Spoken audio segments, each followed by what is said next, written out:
The Hebrew Israelite organization claimed to be the people that are in the book of Deuteronomy chapter 28. So if you claim to be those people, are you missing the plot? Because that chapter talks about a people being blessed when they go out, blessed when they come in, if they keep all the commandments of God. Verses 1 through 14.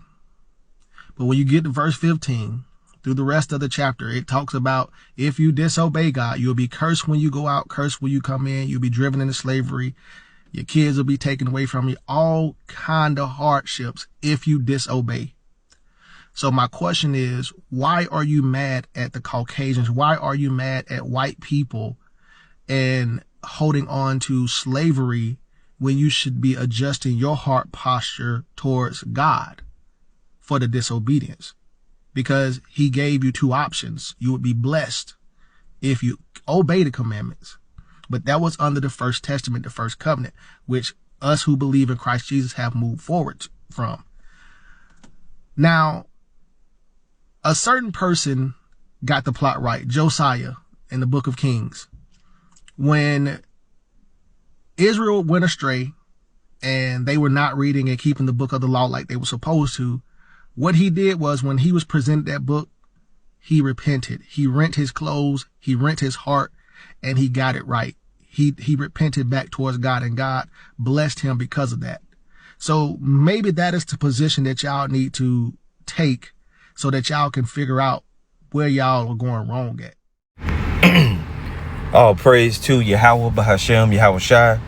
Double honor to the apostles and the elders of GMS. Shalom to the hopefully elect. All right, this video is going to be a response to why are the Hebrew Israelites mad at the Caucasians because of God's punishment. All right. So, you know, another black Christian, and I've done videos on this dude before, Antoine Markeith. All right. And in this video, you see the title. Now, he got another video he did. Hebrew Israelites, it is whosoever, not just the black races, be not deceived. He come with the same whack argument. There's neither Jew nor Greek, but we ain't gonna. I'm gonna deal with that one at a later time. I addressed that last week. You know, I did a video dealing with neither Jew nor Greek. I broke the whole thing down, but we'll still touch on it. But anyway, dealing with this, you just notice these black Christians, man, they're really bending over backwards trying to save these damn white people, man. These Edomites. Listen, we don't have a place of judgment to send you to. Anybody. We just doing what the Lord told us to do. He told us to prophesy against Mount Seir, against the people of Edom. Okay? Now notice a couple of things. You're asking us why we mad at the so-called white man for the punishment that the Most High put on us using him. But in the same respect, why are you asking us questions? You mad at us for what the Lord put the Spirit on us to do? He told us to prophesy against Esau. We're going to read that. But at the same time, just because the Most High uses a nation to put punishment on us doesn't mean that they're innocent or that they're not guilty. They're still guilty. The Lord, didn't he punish the Babylonians for what they did to us? Didn't he punish the Egyptians? Why you ain't going back to the Old Testament and asking the Lord why he put the plagues on Egypt? Didn't the Lord use Egypt and Pharaoh to punish the Israelites? So didn't he in turn swallowed up the Egyptians in the Red Sea, put plagues on them, fucked up their whole infrastructure? And he done worse things to other nations in the scriptures. He gave the Philistines hemorrhoids for touching the Ark of the Covenant. You Christians really ought to just stop, man. And also, you ask about the so-called white man, why we mad at them? We ain't just mad at them, we mad at all the nations. You must ain't never read Psalms 83. We mad at all the nations. We say we gonna put all nations into slavery. Why the only one sticking out of your mind is the so-called white man? That's because you his lover, that's why. You in love with these damn devils, man. We ain't in love with we ain't not infatuated over no nations. But the answer is in the scriptures, and the Lord still holds the nations guilty. And one of the main reasons is Zechariah 11, because this is what they've done. This is Zechariah 11:4. Why we mad at the Caucasians? Well, let's go into it. Which the Caucasians, they're the Edomites of the Bible, okay? And we Jacob.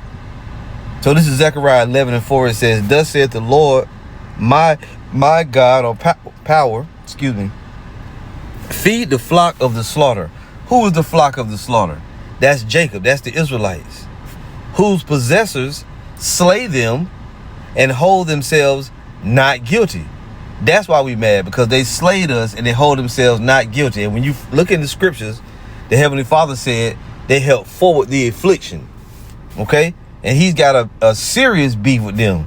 See, instead of you asking the question, why are we mad at the so-called white man for the judgment that the Most High put on us through them, you should be understanding that the Most High already wanted to judge Esau.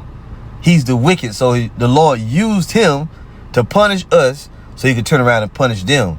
You asking this question doesn't remove them out of their judgment. It's not going to stop them from being judged. Didn't the Lord say in the scriptures, I will bless them that bless you and curse those that curse you? Yeah, it says that. See, when you're going to get ready to go into the scriptures, you got to go into the whole book. You can't just go find the portion you like. You Christians are sitting up late at night trying to figure out loopholes. You can't override what's in the Bible, man. From the minute you open it up and use one scripture out of it, you're liable for all of it. So just shut up already. But we know you're not gonna. So this is fun for us. Whose possessors slay them and hold themselves not guilty, and they that sell them say, blessed be the Lord, for I am rich, and their own shepherds pity them not. That's what they said. And you didn't know about in the scriptures there's a law that says this. Soon as they shedded one drop of blood of the Israelites, it made them automatically guilty. This is Numbers 35:33. It says, so ye shall not pollute the land wherein ye are, for blood it defileth the land. And the land cannot be cleansed of the blood that is shed therein, but by the blood of him that shed it. So if this land is full of blood that was shed of the Israelites and any other nation by the so-called white man, guess what? You can't cleanse the land except his blood be shed, and you're not going to get him out of it. And the Lord is going to burn up this whole place. He's going to burn this whole place. This is Zechariah 1 verse 15. It says, and I am very sore displeased with the heathen that are at ease. Back then it meant one thing, but now it means what? These heathens now. Just like we read in Numbers. That law, it wasn't written for America, Babylon the Great, Numbers 35 and 33. But guess what? It still applies. Right? The Lord said, whoso sheddeth man's blood in Genesis 6, whoso sheddeth man's blood, by man shall his blood be shed. The Most High is not going to remove, these rigid commandments when it comes to his nation and war and how people shed blood and do all that. He's not going to remove that. Here it says, and I am very sore displeased with the heathen that are at ease. Do you know any heathen nations that are more at ease than the Edomites, the rulers of the whole world who hoard all the wealth and everything for themselves and leave the rest of the world just enough to survive on? Of course you don't. And the top of that chain, that food chain of wickedness is who? Amalek. The people that are over in the Holy Land now. You see? The 1948ers. This is and the rest of their cousins. The Brits, the Spanish, the Germans, the French, the Italians, which are Romans, and so on and so forth. Scandinavians and all the different types. Polish, Slavics. Now, among every one of them, you got Israelites, Russians. You got Israelites among them too. But overall, they're the Edomites. It says, and I am very sore displeased with the heathen that are at ease. And that's all heathen nations. But this particular is Esau. For I was but a little displeased, and they helped forward the affliction. You see that? So they helped forward the affliction. Now, when you go into real quick here, let's get Ezekiel 35. And let's go into it from the NLT, and we'll show you what it says. See, we have to do what the Lord said do. You trying to bail the Edomites out because you soft on them, you sweet on them. Like I said, you different Jakes. You staying up at night trying to figure out different angles and loopholes. You going like Apostle Ramlob says from years back. You niggas going under sewer pipes, around the bend. You trying to come up behind the back pass. See, I got you out of it. I got you out of it, Esau. You trying to make a deal. You can't make a deal with the Lord. This ain't a cartel drug deal. You can go and offer a certain amount of money and get them out. You can't get them out of it. It's the decree of the Lord that they're going to receive judgment. And he sent us as the messengers to deliver that message. If you look at it here in Ezekiel 35 and 1, the Lord said we supposed to prophesy against them. So you asking us why we mad at them, but the Lord told us, go and do it. Go prophesy against them. Again, a message came to me from the Lord. Son of man, turn and face Mount Seir and prophesy against its people. Give them this message from the sovereign Lord. I am your enemy, O Mount Seir, and I will raise my fist against you to destroy you completely.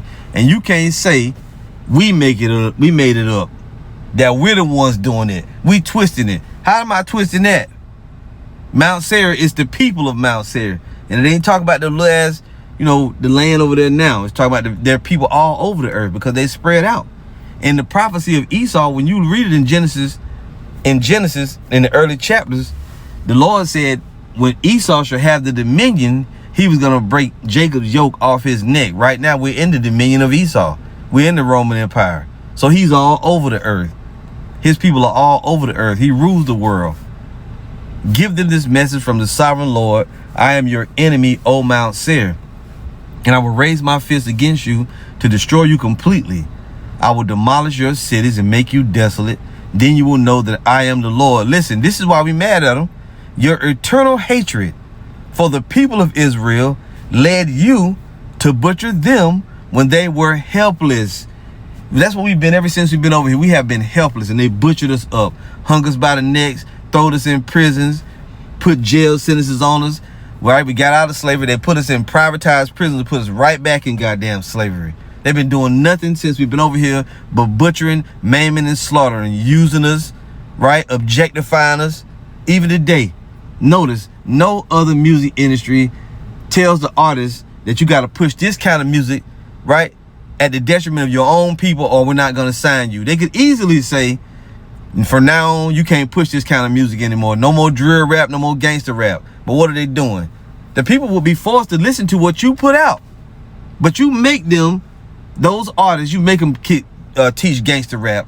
You make the female rappers show their bodies and teach them, about making songs of a high sexual nature. All of that. It's all schemes. You put fried chicken and brown liquor and all them different things that we've been going through, been talking about. You put that in the hood. You put those images out there. They're doing that to destroy us, man. Now you think you're gonna just get them off the the only thing they did wrong was some slavery from hundreds of years ago, but since then everything been good. Shit. The war became a Cold War behind the scenes. It really is even overt. Damn cop shootings, predatory lending. Look, you need a sheet of paper the size of the whole damn earth in order to list all this damn devil crime. Here your ass is, all the things wrong. You trying to get these people out of their punishment and asking us like we guilty. We're not fucking guilty for telling them why they're guilty. What are you people thinking about? That's why we say, a lot of you jakes, man, we really just like to get you out in the yard, man. We just want to get you in the yard for a little while, baby. That's forgive me. That's the man in me, Old South Carolina. We just go in the yard and just get our clothes dirty. Anyway, verse 4 says, I will demolish your cities and make you desolate, and then you will know that I am the Lord. Your eternal hatred for the people of Israel led you to butcher them when they were helpless, when I had already punished them for all their sins. We was already under the curses. The Lord sent us over here in slavery. What did you do? Kept on. You ain't never stopped. You still been putting all kind of experiments on us, making diseases, especially for us, doing shit to inflict us in our blood, trying to get us off the planet. That's all they've been fucking doing. You need to look a little deeper, cuz. Whitewash images, iconoclasm, move the religion to make us think we're inferior. IQ tests. Good Lord. All kinds of stuff. Everything has been weaponized by the Edomites against the Israelites. And here you are at the end of the days crying for them. And they even weaponized our own people. This nigga right here is a coon, man. You a coon, Antoine Marquise. You try to come across as you being, moderate, diplomatic. Fuck that. You ain't no diplomat. You a sellout. Whether you got money or you didn't. To me, you just it's a weird nigga. It's an odd individual trying to be a Christian. You coming to us with a doctrine. You ain't coming with the scriptures. Because you couldn't very well ask us that, man. You coming with a doctrine that's been put in your mind by these damn honkies, man. Your eternal hatred for the people of Israel led you to butcher them when they were helpless, when I had already punished them for all their sins. As I live, as surely as I live, says the sovereign Lord, since you show no distaste for blood, I will give you a bloodbath of your own. Your turn has come. I will make Mount Seir utterly desolate, killing off all who try to escape and any who return. I will fill your mountains with the dead, your hills, your valleys, and your ravines will be filled with people slaughtered by the sword. I will make you desolate forever. Your cities will never be rebuilt. Then you will know that I am the Lord. This is what the Lord going to do to Babylon, the great America. For you said, the lands of Israel and Judah will be ours. We will take possession of them. What do we care if the Lord is there? What do we care if the Lord is there? What do we care if the Lord is there? That's what Esau said. So now you got to get it. And that's the Lord saying that. If you took over, who in the Holy Land right now? You know, Esau. Who over here in Babylon the Great when Gad was dwelling over here with your tribes of Israel? Esau. He goes everywhere stealing and taking lands. And the Lord said he's not going to hold him guiltless. Revelation 18 and 20, it says, rejoice over her, thou heaven. That's the kingdom of heaven, which is the Israelites. Heaven suffered violence, and the violent take it by force, right? And ye holy apostles and prophets, for the Most High hath avenged you on her. See, the Lord's going to avenge us on this place. That's why them nukes coming over here. That's why judgment's going to come here. You see, they're coming here. They're coming here from the quarters of heaven. Victory from the quarters of heaven. Like Paula White. You see, they're coming here. Them missiles coming here. That's what's coming to settle the score, to equalize. Rejoice over her, thou heaven, and ye holy apostles and prophets. For the Most High hath avenged you on her. And a mighty angel took up a stone like a great millstone and cast it into the sea, saying, thus with violence shall that great city Babylon be thrown down, and shall be found no more at all. The Lord, and that great millstone represents the nuclear destruction that's promised to this place for what they did to the Israelites. You can't get them out of it. This is Amos chapter 1, verse 11. Thus saith the Lord, for 3 transgressions of Edom and for 4, I will not turn away the punishment thereof. Why are you going to punish him, Lord? Why are you mad at the white man? Why y'all mad at the Caucasians? Because he did pursue his brother with the sword, and did cast off all pity, and his anger did tear perpetually, and he kept his wrath forever. But I will send a fire upon Teman, which shall devour the palaces of Bozrah. And today Bozrah is represented, which is the capital city of Edom, which is America, Babylon the Great, the capital of the Edomite empire of all the world. Okay, this is the capital city of the capital city of the Edomite Roman Empire. The Lord gonna get you, man. You ain't getting out of this shit because of some little dusty nigga sitting in the car. Like I said, notice all the nations have had us in captivity, and we prophesy against all of them. But the only one he could think of is the so-called white man. I wonder why. This is so odd of you people, man. You're very lame and weak. This is Jeremiah 49 and 10. It says, but I have made Esau bare. I have uncovered his secret places, and he shall not hide himself. His seed is spoiled, and his brethren, and his neighbors, and he is not. Leave thy fatherless children. I will preserve them alive, and let thy widows trust in me. Listen, for thus saith the Lord, Yahweh Bahashem Yahweh Shai, behold, they whose judgment was not to drink of the cup have assuredly drunken. And art thou he that shall altogether go unpunished? Thou shalt not go unpunished, but thou shalt surely drink of it. You ain't gonna get out of this. You devils gonna get your drink out of this cup. For I have sworn by myself, saith the Lord, that Bozrah shall become a desolation, a reproach, a waste, and a curse, and all the cities thereof shall be perpetual waste. See that? The Lord's gonna get rid of Bozrah. Now I know them Christians love it. See, that says Bozrah. We're talking about America. If you that dumb, which we know that you are, you're that prophetically dumb, don't worry about it. It's gonna be all over soon. Soon and very soon, right? Jeremiah 30:15, it says, why criest thou for thine affliction? You know what? Let's go to 14. This is talking to the Israelites. It says, all thy lovers have forgotten thee. They seek thee not. For I have wounded thee with the wound of an enemy, with the chastisement of a cruel one. Why? For the multitude of thine iniquity, because thy sins were increased. Right. The Lord, he just agreed with you, Antoine. Because of our iniquity, he punished us with the wound of an enemy. Right? By the hand of a cruel one. Sure he did. But what else? Why criest thou for thine affliction? Thy sorrow is incurable for the multitude of thine iniquity. because thy sins were increased, I have done these things unto thee. Therefore, all they that devour thee shall be devoured, and all thine adversaries, every one of them, shall go into captivity. Not just the white man, not just the Caucasians. No, all of them. All the enemies of the Lord, all the enemies of the Israelites. And they that spoil thee shall be a spoil, and all that prey upon thee will I give for a prey. For I will restore health unto thee, and I will heal thy wounds, saith the Lord, because they call thee an outcast, saying, this is Zion, whom no man seeketh after. That's right. The Lord is going to get us out of this. See, he going to get us out of this, and he going to punish our enemies. Finally, I'm going to go here to Jeremiah 25, and then I'll end it. I can just keep going, but we'll end it here. The Lord says all nations going to get judgment. This is Jeremiah 25 and 17. I'm going to start at 15. For thus said the Lord power of Israel unto me, take the wine cup of this fury at my hands, and cause all the nations to whom I send thee to drink it. And they shall drink and be moved and be mad because of the sword that I will send among them. You see that? Then I took the cup at the Lord's hand and made all the nations to drink unto whom the Lord has sent me, to wit, Jerusalem and the cities of Judah and the kings thereof and the princes thereof, to make them a desolation, an astonishment, and hissing, and a curse, as it is this day. So the Lord started with Israel and Judah. He gave us our punishment.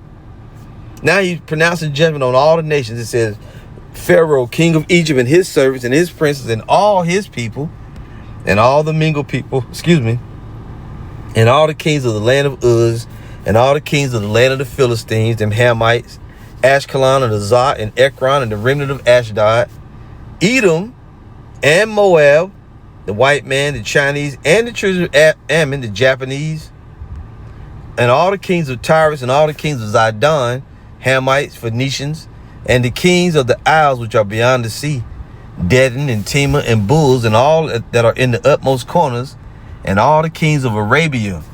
Who is that? The Ishmaelites, the Arabs, and all the kings of the mingled people that dwell in the desert, and all the kings of Zimri, and all the kings of Elam, the East Indians, the Persians, and all the kings of the Medes, and all the kings of the north, far and near, one with another, and all the kingdoms of the world which are upon the face of the earth, and the king of Sheshach shall drink after them, which represents who? The so-called white man Esau. Therefore thou shalt say unto them, thus saith the Lord of hosts, the God of Israel, drink ye, and be drunken, and spew, and fall, and rise no more, because of the sword which I will send among you. And it shall be, if they refuse to take the cup at thine hand to drink, then shalt thou say unto them, thus saith the Lord of hosts, ye shall certainly drink. For lo, I begin to bring evil on the city which is called by my name, and should ye be utterly unpunished, ye shall not be unpunished. For I will call for a sword upon all the inhabitants of the earth, saith the Lord of hosts. So the Lord brought evil on the Israelites, and you think somehow that because he used the nations, that some kind of way you think that they're innocent. We just read to you the judgment roll call, and every nation gonna get a piece of this ass whooping, and you can't get them out of it, man. Let's get Lamentations. Is it 4? I don't know if it's 4 or not. Lamentations 4. It's not Lamentations 4. Let's see here. Previous chapter 3. Try that one. Lamentations 2. See here. Cup is red. Oh, the wine is red. That's what I should have got. The wine is red. This is good enough. Psalm 75 and 7. For the Most High, oh, you know what? Let's start at 6. For promotion, neither cometh from the east, nor from the west, nor from the south. But the Most High is a judge. He putteth down one and setteth up another. For in the hand of the Lord there is a cup, and the wine is red. It is full of mixture, and he poureth out of the same. But the dregs thereof, all the wicked of the earth shall wring them out and drink them. Who is the wicked of the earth? Esau. Pass through unto Esau. They're gonna get the dregs of the cup, the very bitter, the most bitter of all the wine of all the drinkers is that little bit in the bottom, that pulp. Lamentations 4:21. Rejoice and be glad, O daughter of Edom, that dwellest in the land of Uz. The cup also shall pass through unto thee.